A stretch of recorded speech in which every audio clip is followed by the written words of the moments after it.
بسم الله الرحمن الرحيم الحمد لله رب العالمين وأصلي وأسلم على المبعوث رحمة للعالمين وعلى آله وأصحابه ومن سار على نهجه واقتفى أثره إلى يوم الدين أما بعد যাবতীয় প্রশংসা ও গুণগান আল্লাহ রাব্বুল আলামিনের জন্য, যে আল্লাহ রাব্বুল আলামিন আমাদেরকে রমজানুল মুবারক পাওয়ার তৌফিক দান করেছেন এবং রমজানুল মুবারকে রোজা রেখে আল্লাহ রাব্বুল আলামিনের নৈকট্য অর্জন করার সুযোগ দান করেছেন।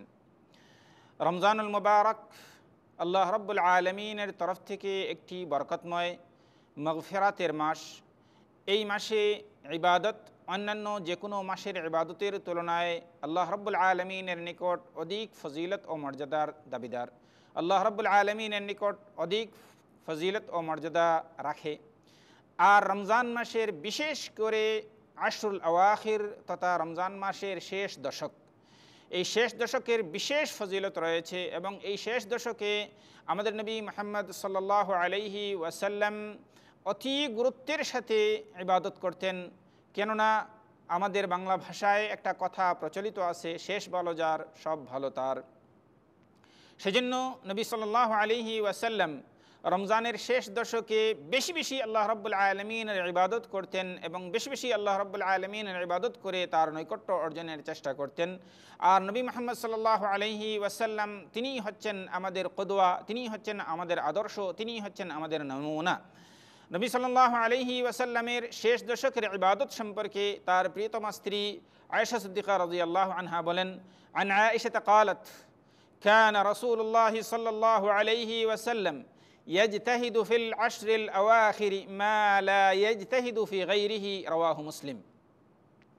আয়েশা সিদ্দিকা রাদিয়াল্লাহু আনহা বলেন, নবী সাল্লাল্লাহু আলাইহি ওয়াসাল্লাম রমজানের শেষ দশকে যে পরিমাণ ইবাদত করতেন বা ইবাদতের প্রতি যে পরিমাণ মনোযোগী হতেন, এই পরিমাণ ইবাদত এবং অত মনোযোগী তাকে বৎসরের অন্য কোনো সময়ে তথা রমজান মাসের প্রথম দশক এবং দ্বিতীয় দশকে দেখা যেত না।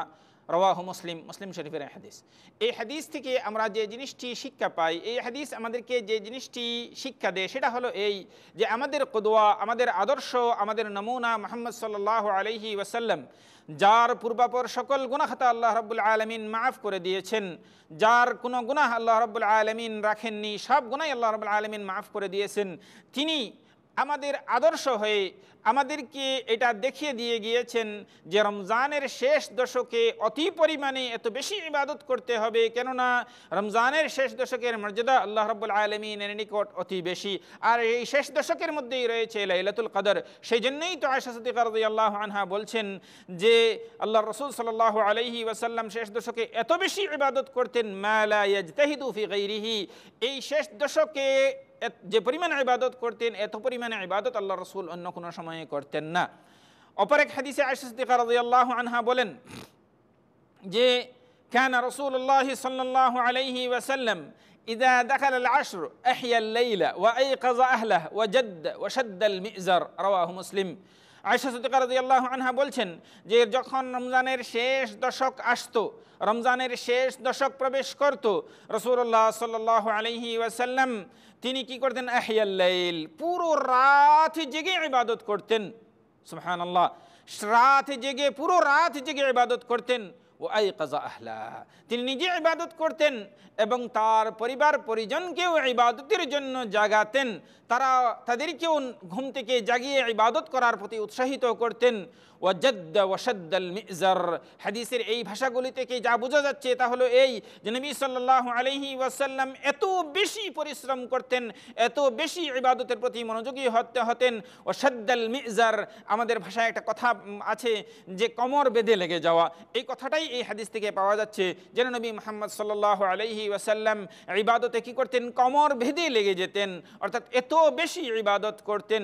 এজন্য আমাদের আদর্শ নবী মুহাম্মদ সাল্লাল্লাহু আলাইহি ওয়াসাল্লামকে আমরা আদর্শ হিসাবে গ্রহণ করে রমজানের শেষ দশকে বেশি বেশি করে ইবাদত করব, রাতে জেগে জেগে ইবাদত করব, নফল নামাজ পড়ব, তাহাজ্জুদের নামাজ পড়ব, কোরআন তেলাওয়াত করব, তাসবিহ তাহলিল করব এবং যে সমস্ত ইবাদতগুলি শেষ দশকে বেশি বেশি করে করা দরকার। সেই সমস্ত ইবাদতগুলো আমরা শেষ দশকে করব, কেননা নবী সাল্লাল্লাহু আলাইহি সাল্লাম তিনিই হচ্ছেন আমাদের আদর্শ, আর তিনি শেষ দশকে কমর বেঁধে ইবাদতে লেগে যেতেন।